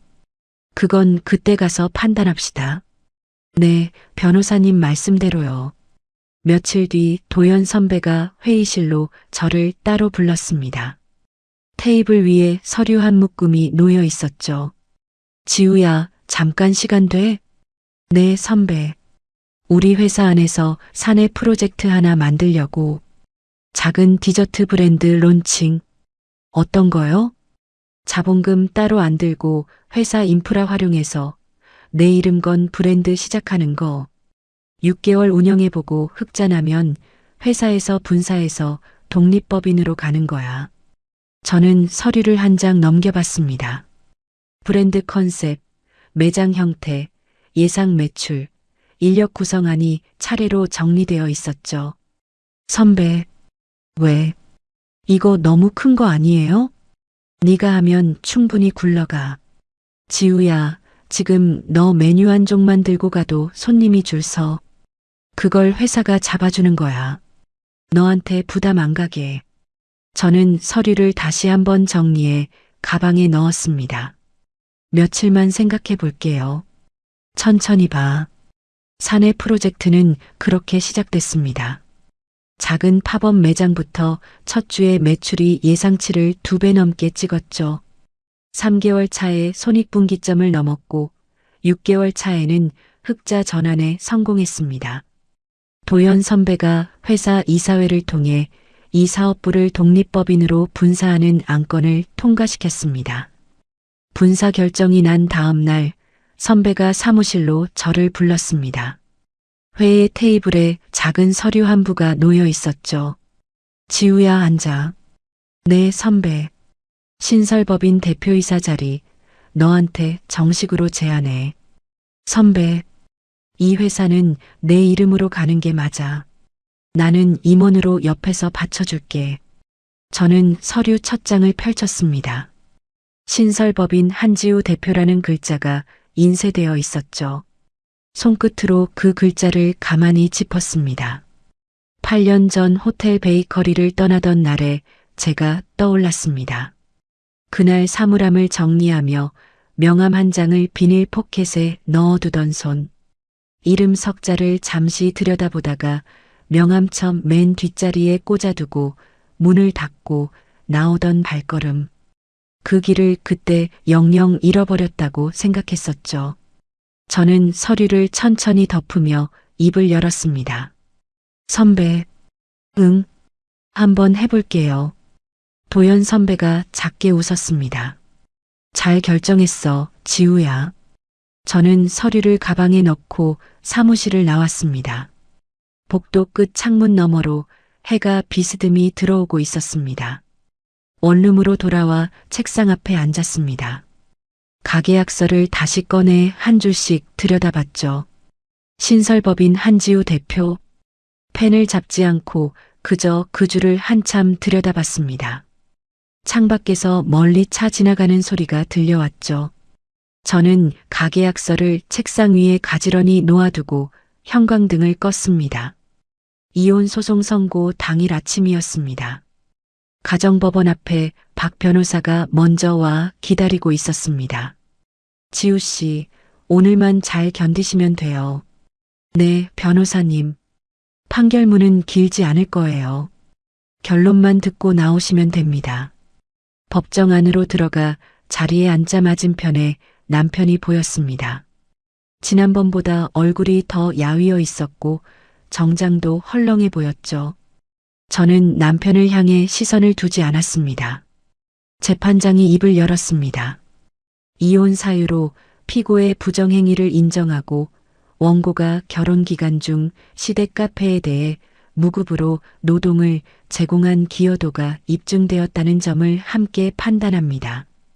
박 변호사가 옆에서 작게 펜을 잡았습니다. 이에 피고는 원고에게 위자료 5천만 원과 결혼 기간 동안 형성된 공동재산의 35%에 해당하는 1억 8천만 원을 지급할 것을 명합니다. 저는 책상 위에 손을 가만히 올려둔 채 그 말을 들었습니다. 가슴이 뜨거워지지도 차가워지지도 않았죠. 그저 8년이 종이 한 장 위에서 정리됐다는 사실만 머릿속에 천천히 자리 잡았습니다. 법정 밖으로 나오자 박 변호사가 손을 내밀었습니다. 수고하셨어요, 지우 씨. 감사합니다, 변호사님. 오늘은 친정에 가서 좀 쉬세요. 다음 절차는 천천히 봅시다. 저는 법원 앞에서 택시를 잡아 친정으로 향했습니다. 대문을 열고 들어가자 엄마가 마당에서 화분에 물을 주고 있었습니다. 우리 딸 어쩐 일이야? 엄마 아빠 계셔? 거실에 계시지. 저는 신발을 가지런히 벗고 거실로 들어갔습니다. 아빠가 소파에서 신문을 보고 있다가 저를 보고 안경을 내렸죠. 우리 딸 왔구나. 아빠 옆에 좀 앉아도 돼? 앉아라. 저는 아빠 옆에 앉아 무릎 위에 두 손을 모았습니다. 아빠, 응, 오늘 판결 났어. 끝났어, 다. 아빠가 신문을 천천히 접어 옆에 내려놓았습니다. 엄마가 부엌 입구에 멈춰서서 행주를 두 손으로 꼭 쥐었죠. 거실에 잠시 침묵이 흘렀습니다. 아빠가 제 어깨를 한번 가만히 두드렸습니다. 잘했다. 아빠, 잘했다. 우리 딸. 저는 아빠 어깨에 머리를 잠깐 기댔습니다. 8년 동안 등에 얹혀있던 짐이 그 한마디로 천천히 내려가는 게 느껴졌습니다. 며칠 뒤 위자료와 재산분할금 일부가 통장으로 들어왔습니다. 저는 가장 먼저 아빠의 남은 병원비를 전액 상환했습니다. 남은 돈 일부로 친정집 노후 보일러를 새 것으로 바꾸고 주방을 새로 손봤죠. 엄마가 새 싱크대 앞에 서서 한참 손으로 쓸어보다가 작게 고개를 끄덕였습니다. 이게 다 우리 딸 손에서 나온 거구나. 엄마, 손은 안 흘렸는데. 마음에서 나온 거지. 엄마가 행주를 어깨에 걸치며 작게 웃었습니다. 신설법인 절차는 그동안 차근차근 마무리되어 갔습니다.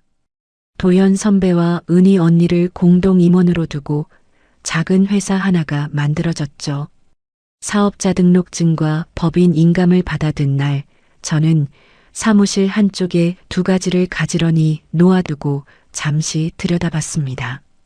8년 전 호텔에서 그만두던 날 사물함에 넣어두었던 마지막 명함이 생각났습니다. 지금 손에 쥐고 있는 인감의 무게가 그날 명함보다 훨씬 단단했죠. 첫 단독 매장 자리를 보러 다니기 시작한 건 그 다음 주부터였습니다. 도연 선배와 은희 언니가 함께 후보지 3곳을 돌았죠. 마지막으로 본 자리가 작은 골목 안의 1층 매장이었습니다. 햇볕이 길게 들어오는 창문이 한쪽 벽 전체에 나 있는 곳이었죠. 여기 좋네요. 골목이지만 동선이 깔끔해요. 지우 씨 결정해요. 이 자리 마음에 들면 잡읍시다. 네, 언니. 여기 할게요. 부동산 사장과 임대 계약을 마치고 매장 앞으로 나오는데 골목 끝에서 한 사람이 천천히 걸어오고 있었습니다. 시아버지였습니다. 양손에 작은 화분 하나를 들고 있었죠. 저는 잠시 그 자리에 멈췄습니다. 도연 선배와 은희 언니가 한 걸음 뒤로 빠지며 자연스럽게 자리를 비켜줬습니다. 아가, 네, 아버님. 잠깐 시간 좀 내줄 수 있겠니? 네. 시아버지는 골목 옆 작은 벤치 쪽으로 저를 안내했습니다.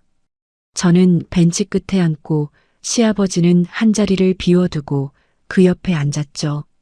개업 선물이다. 받아라. 시아버지가 화분을 벤치 가운데에 가만히 놓았습니다. 작은 잎이 5장 정도 달린 식물이었죠.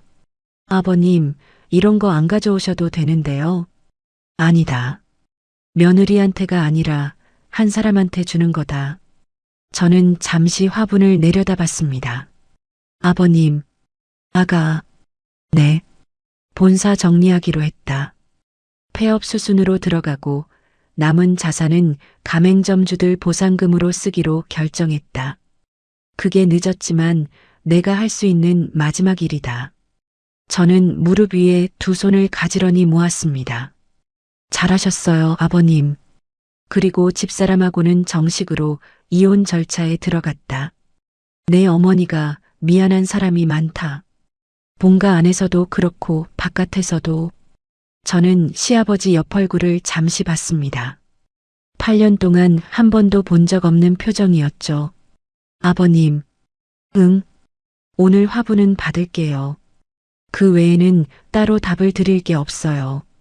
그래, 됐다. 시아버지가 자리에서 일어났습니다. 아가, 잘 살아라. 네. 시아버지는 등을 돌려 골목 끝으로 천천히 걸어 나갔습니다. 저는 벤치에 잠시 더 앉아 화분잎을 손가락 끝으로 가만히 만져봤습니다. 도연 선배가 멀리서 다가왔습니다. 지우야, 괜찮아? 괜찮아요, 선배. 화분 내가 들어다 줄까? 아니요, 제가 들고 갈게요. 저는 화분을 두 손으로 들고 매장 쪽으로 천천히 걸어 들어갔습니다. 그 무렵 시어머니 소식이 박 변호사를 통해 전해졌습니다. 호텔 레지던스 생활을 정리하고 지방 친정 근처 요양병원에 입원했다는 이야기였죠. 건강이 많이 안 좋아지셨다고 했습니다. 전 남편 쪽 소식도 함께였습니다. 위자료 일부를 갚지 못해 강제 집행 절차에 들어갔다고요. 차량과 골프 회원권 처분 금액으로는 청구액의 절반밖에 메우지 못했으니 예상한 결과였습니다. 며칠 뒤 자영업 커뮤니티에 짧은 기사 하나가 올라왔습니다. 다른 지역에서 30대 여성 한 명이 비슷한 수법으로 또 다른 유부남에게 접근하다 사기 혐의로 입건됐다는 기사였죠. 저는 그 기사 제목만 한번 보고 더 클릭하지 않았습니다. 매장 인테리어가 시작됐습니다. 벽에 흰 페인트를 새로 바르고 진열대 자리를 손으로 직접 짚어가며 위치를 잡았습니다. 매장 이름은 도연 선배와 은희 언니 그리고 저 셋이 작은 회의실에 모여 정했죠. 지우의 정원 어때요? 은희 언니가 먼저 입을 열었습니다. 제 이름을 거기다 붙여요? 붙여야지. 지금이 아니면 언제 거는데. 도연 선배가 옆에서 작게 끄덕였습니다. 좋다, 지우의 정원. 어감도 자연스럽고. 저는 화이트보드에 쓰인 4글자를 한참 봤습니다. 네, 그렇게 해요. 오픈 준비가 막바지에 이른 어느 날 저녁이었습니다. 도연 선배가 매장 한쪽에서 진열대를 닦다가 잠시 손을 멈췄습니다. 지우야. 네, 선배. 오픈 전에 한 가지만 정리해 두자. 뭔데요? 도연 선배가 행주를 옆에 내려놓고 저를 봤습니다. 네가 매장 안정될 때까지 나는 일적으로만 옆에 있을게. 사적인 얘기는 매장이 자리 잡고 난 다음에 다시 꺼낼게. 저는 진열대 모서리를 손가락으로 가만히 짚었습니다. 선배, 부담 갖지 말라고 미리 말해두는 거야. 지금은 매장에만 집중해. 네, 선배. 고마워요. 도연 선배가 다시 행주를 들고 진열대를 닫기 시작했죠. 저도 옆 진열대로 가서 손을 움직였습니다. 오픈 전날 오후 친정 부모님과 큰이모, 그리고 은희 언니가 차례로 매장에 들렀습니다. 엄마가 직접 떡 상자를 하나 들고 왔죠. 우리 딸, 떡 한 상자 돌리고 시작해. 동네 인사하는 거야. 엄마 고마워. 큰이모가 작은 화환 하나를 매장 입구에 놓고 가셨습니다. 지우야, 큰이모는 별로 한 게 없지만 마음만 받아라. 이모, 안 그러셔도 돼요.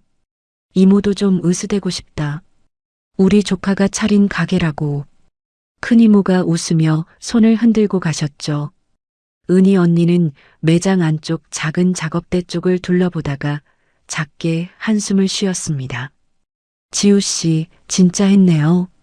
언니가 다 도와줘서 그래요. 내가 뭘 도왔어요. 다 지우 씨가 한 거지. 저는 매장 벽에 사업자 등록증 액자를 직접 못 박아 걸었습니다. 망치를 들고 벽에 못을 박는데 손이 살짝 떨렸지만 위치는 똑바로 잡혔죠.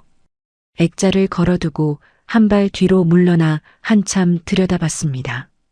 오픈 전날 밤이었습니다. 다들 돌아간 매장에 저 혼자 남았습니다. 진열대에 마지막으로 헝겊을 한 번 더 닦으며 매장 안을 한 바퀴 천천히 돌았죠. 8년 전 호텔 베이커리를 그만두던 날이 떠올랐습니다. 사물함 아닌 가운을 곱게 접어 가방에 넣고 마지막으로 주방을 한번 돌아본 뒤 문을 닫고 나왔던 그 저녁. 그날의 제가 지금 이 자리에 와 있다는 사실이 잘 믿기지 않았습니다.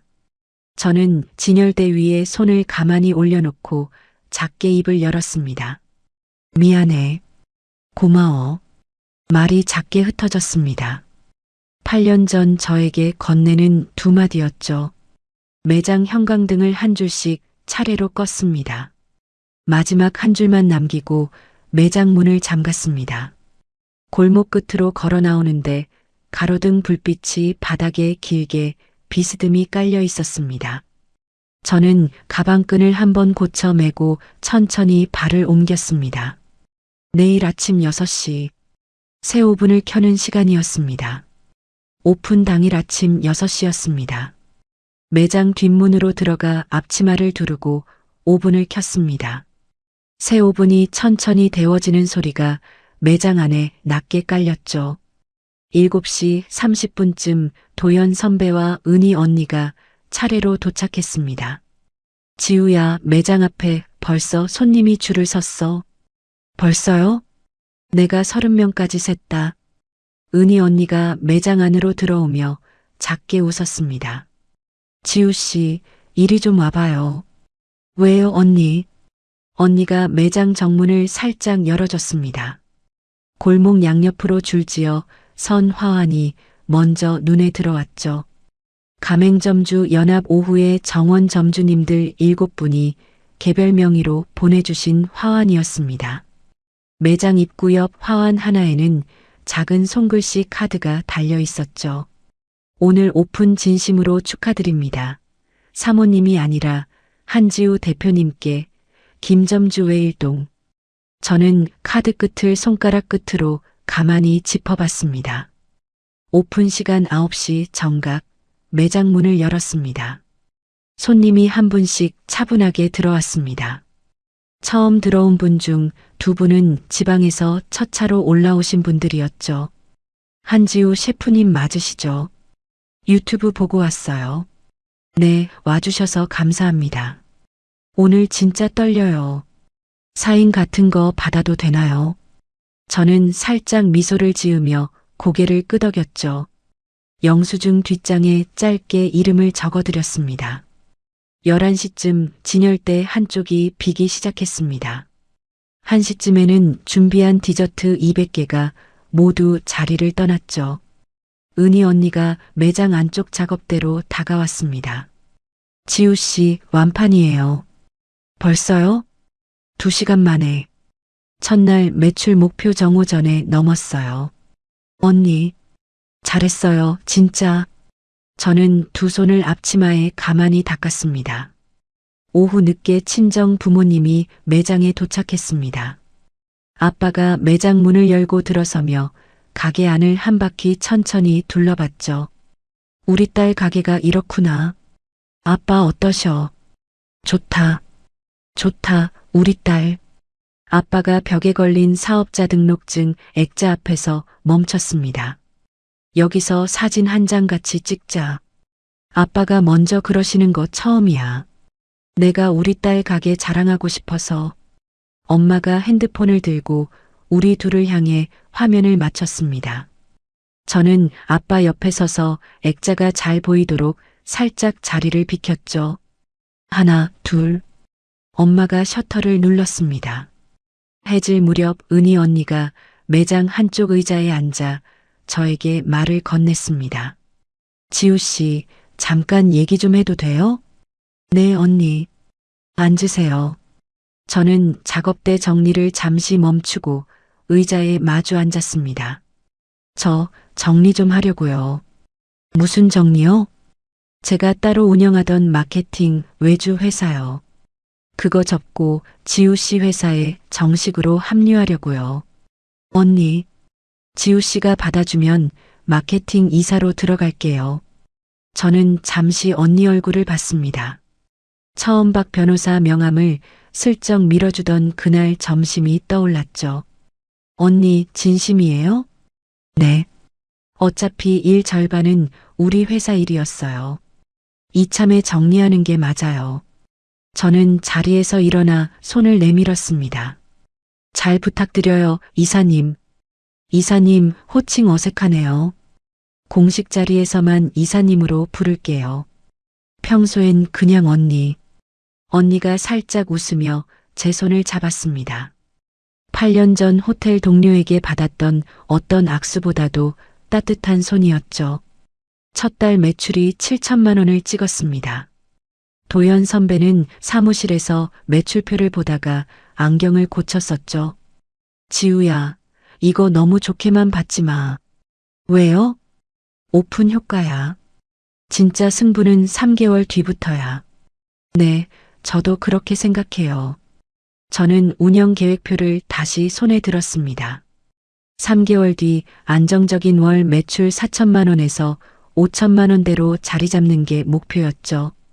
신메뉴 회전 주기, 인력 운영, 재료 단가 관리. 8년 동안 시댁 카페 본점에서 손에 익혔던 일들이 이번에는 제 이름 아래에서 다시 굴러가기 시작했습니다. 오픈 한 달이 지난 어느 오후였습니다. 매장으로 작은 편지 한 통이 도착했습니다. 발신인 자리에 적힌 이름을 보고 저는 잠시 봉투를 손에 든 채로 멈췄습니다. 전 시어머니 최영숙, 지방 요양병원 주소가 함께 적혀 있었죠. 저는 매장 안쪽 사무실로 들어가 봉투를 열었습니다. 손글씨가 작고 떨려 있었습니다. 그때 잘못했다. 용서는 바라지 않는다. 다만 미안하다는 말은 꼭 전하고 싶었다. 너는 잘 살아라. 문장이 짧고 서툴렀습니다. 평소 시어머니가 쓰던 단단한 말투와는 전혀 달랐죠. 저는 편지를 한번 끝까지 읽고 그대로 봉투에 다시 넣었습니다. 답장을 쓰지 않았습니다. 매장 안쪽 작은 서랍을 열어 봉투를 깊은 자리에 가만히 넣어두었죠. 용서한다거나 하지 않는다거나 그런 답을 지금 정해야 할 이유가 없다는 생각이 들었습니다. 용서는 누가 정해달라고 한다고 정하는 게 아니더라고요. 매장이 오픈한 지 2달쯤 지난 어느 저녁이었습니다. 운영이 안정 궤도에 들어선 시점이었죠. 매장 정리를 마치고 사무실에서 다음 주 일정표를 짜고 있는데 도연 선배가 들어왔습니다. 지우야, 잠깐 시간 돼? 네, 선배. 선배가 작은 의자에 마주 앉았습니다. 오늘은 일 얘기 아니야. 오픈 2달 됐고 매장 자리도 잡았고 약속한 시점이 됐어. 저는 펜을 책상 위에 가만히 내려놓았습니다. 지우야, 일적으로 옆에 있는 거 말고 한 사람으로 천천히 알아가고 싶어. 부담 갖지 말고 들어줘. 선배, 답은 지금 안 줘도 돼. 시간 필요하면 시간 가져. 저는 잠시 책상 위 펜을 손가락 끝으로 굴려봤습니다. 선배, 응, 저 솔직히 말씀드릴게요. 지금 당장 답드리기는 어려워요. 그래, 알아. 근데요, 기다려주신다면 같이 한번 생각해보고 싶어요. 도연 선배가 작게 고개를 끄덕였습니다. 고마워, 지우야. 그거면 충분해. 우리 서로 속도 맞춰서 천천히 가요. 일도 사람도. 그래, 그렇게 가자. 선배가 자리에서 일어나 사무실 문을 닫고 나갔습니다. 저는 책상 위 펜을 다시 손에 잡았습니다. 종이 한 장에 다음 주 회의 안건 옆 빈자리에 작게 한 줄을 적었죠. 천천히. 수술 후 1년 정기 검진 날이었습니다. 병원 진료실에서 아빠 담당이가 차트를 한참 보다가 안경을 올렸죠. 아버님, 이 정도면 완치에 가깝습니다. 정말요, 선생님? 네. 앞으로 1년에 한 번씩만 정기 검진 받으시면 돼요. 아빠가 옆에서 제 손을 가만히 잡았습니다. 저는 다른 손으로 아빠 손등을 토닥였죠. 그날 저녁 친정 식탁에 미역국 한 그릇이 올라왔습니다. 엄마가 직접 끓인 미역국이었죠. 우리 딸, 오늘은 우리 딸 차례야. 왜 내 차례야, 엄마? 우리 딸도 1년 잘 견뎠으니까. 엄마가 미역국 그릇을 제 자리 앞에 가만히 놓아줬습니다. 아빠가 숟가락을 들고 먼저 한 입 떴습니다. 엄마도 자리에 앉으며 작게 웃었죠. 저는 미역국 위로 김이 올라가는 모습을 한참 봤습니다. 8년 만에 처음으로 식탁 앞에서 아무것도 걱정하지 않아도 되는 저녁이었습니다. 매장은 6개월 차에 2호점 입지 계약을 마쳤습니다. 도연 선배 회사와 정식 합작 계약도 체결했죠. 전국 단위 디저트 브랜드로 확장할 기반이 그렇게 자리를 잡았습니다. 같은 달 신입 파티시에 2명을 처음으로 직접 채용했습니다. 면접실에서 2사람과 마주 앉아 이력서를 한 줄씩 짚어가는데 8년 전 호텔 베이커리 면접실에서 떨고 있던 어린 제가 잠깐 떠올랐죠. 저는 미소를 지으며 첫 질문을 던졌습니다. 5분 앞에서 가장 좋아하는 시간이 언제예요? 매장 1주년 행사를 준비하던 어느 날이었습니다. 자영업 잡지 한 곳에서 인터뷰 제안이 들어왔죠. 특집 주제는 이혼 후 창업에 성공한 여성 사업가였습니다. 처음에는 잠깐 망설였습니다. 이혼이라는 단어를 잡지에 활자로 박는다는 게 마음 한쪽을 잠시 흔들었죠. 그런데 며칠 생각하고 나니 답이 분명해졌습니다. 이혼은 흠이 아니라 이력 한 줄이라고요. 저는 인터뷰를 수락했습니다. 인터뷰 당일 매장 한쪽에 작은 작업대를 정리하고 자리를 만들었습니다. 기자가 노트북과 녹음기를 작업대 위에 가지런히 올렸습니다.